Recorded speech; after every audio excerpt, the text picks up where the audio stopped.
Years ago, when we began the initial program, I had some initial concerns about how this would play out, how people would react, and especially about what my role might be. My background in music has been only as a vocalist, very little in instrumental orientation. I work with Dr. Barry Bittman, neurologist and CEO of the Mind Body Wellness Center, and we were conducting a research project demonstrating the values of recreational music making in the long-term care setting. They didn't want to be there. They thought it was corny. They were very, very reactive, and many were angry.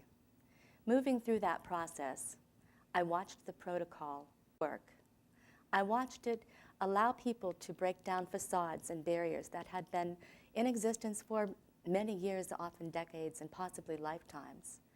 I saw them connect with their inner selves and recognize from where that anger was coming. I watched a man break down and cry because he had been hiding the fact that he'd had so many tortures going on in his life. I watched another staff when we said, "How did it feel the last time you watched a resident pass away?" He leaned over his drum and embraced it in silence. It didn't take long for the rest of the group to understand what that meant. For me personally, the rewards of being a health rhythm facilitator have been so numerous, it's hard to limit them. I recall a time with the geriatric group when, unknown to me, I asked a woman to drum her name. And she said, "I'm Virginia," and drummed it excitedly and appropriately, just as everyone else. Afterwards, that resident's family came to me and said, "You don't understand. My mother has advanced Alzheimer's, and she hasn't spoken her name in 6 months."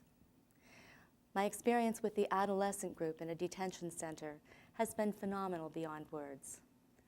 I've watched youths who were abused and damaged, having come from being on the streets to a setting that they were placed by the court, and the last thing they wanted was to be with another adult who would probably just abandon them, just by virtue of returning and going through the protocol.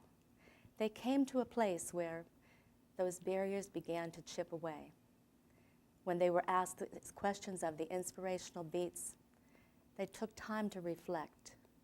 And as one little chip fell away, all of the anger, all of the feelings of abandonment, all the ways that they had been rejected by society became reality to them in a group that was there to offer their support, in a group of their own peers that could really help them as no one else, where they shared the same experiences. Working with a team of healthcare professionals who know that one of the most important things that you can ever impart is the ability and the empowerment to another to take control of their own health and well-being, I would highly recommend HealthRHYTHMS protocol as the tool that can guide one to the sense of their own inner value, their own beauty, and the connection to all those around them.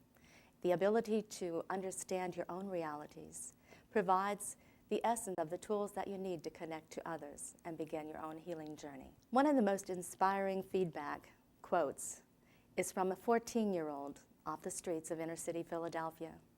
And when asked, "When I think of myself at the first drum session and consider myself now," his response was, "I realize I'm probably the same person, but I understand now the need to think about what I'm doing, the need to care about others, the need to respect others. And I've found in myself a new place to begin." And if I had one wish, it would be that all the kids still there on the streets could participate in a recreational music making HealthRHYTHMS drum circle.